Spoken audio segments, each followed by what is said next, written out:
Dy seanca të rëndësishme në procesin gjyqësor për vrasjen e Liridon Ademajt, të planifikuara që do të mbahen me 2 dhe 9 korrik të 2025-s në gjykatën themelore në Prishtinë, janë anuluar. E arsyeja e anulimit të tyre lidhet me kërkesën e Institutit të Psikiatrisë Forenzike për kohë shtesë për përfundimin e ekzaminimit psikiatrik të akuzuarit kryesor Naimur Sejlit.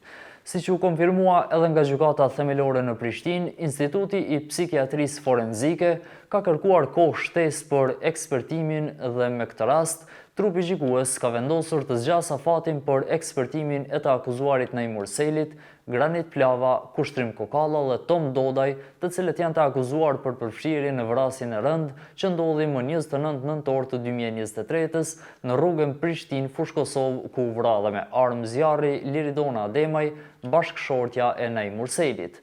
Por si ndodhi gjithë vrasja?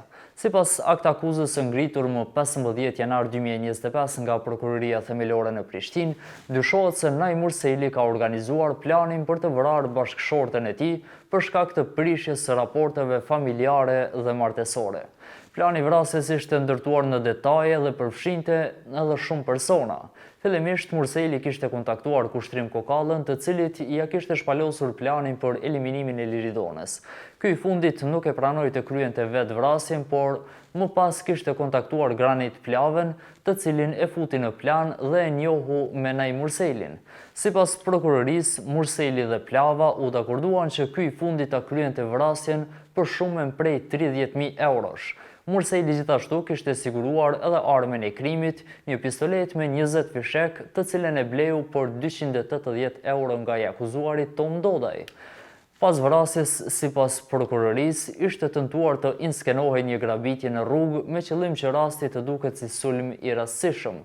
Megjithatë, hetimet e policisë së Kosovës, të ndihmuara edhe nga analizat e kamerave të sigurisë dhe deklaratat e kontradiktore të Naimur Sejlit, zbuluan shumë shpejt të vërtetën pas ngjarjes. Në seancën fillestare të mbajtur më 31 janar 2025, Naimur Sejli është deklaruar i pafajshëm për akuzat që rëndojnë ndaj tij. Granit Plava po ashtu nuk u deklarua fare për fajësinë, ndërsa Kushtrim Kokalla tha se nuk do të deklarohet pa u konsultuar me avokatin e tij.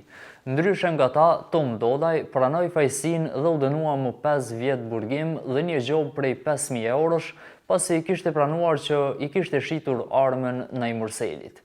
Trupi gjykues ka vendosur të japë më shumë kohë Institutit të Psikiatrisë Forenzike për të përfunduar edhe ekspertizën e tyre ndaj Naimur Sejlit, i cili mund të jetë duke kërkuar të shpallet i papërgjegjshëm në momentin e kryerjes së veprës penale.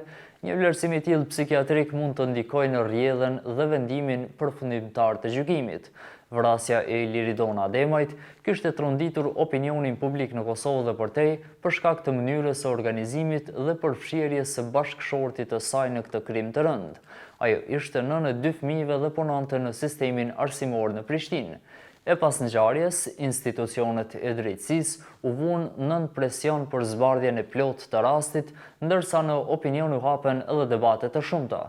Për momentin mbetet të pritet përfundimi i ekzaminimit psikiatrik dhe data e radhës për vazhdimin e seancave, ndërsa Naimur Sejli dhe 2 akuzuarit e tjerë ndodhen në paraburgim. Procesi pritet të vazhdojë gjatë muajve të ardhshëm.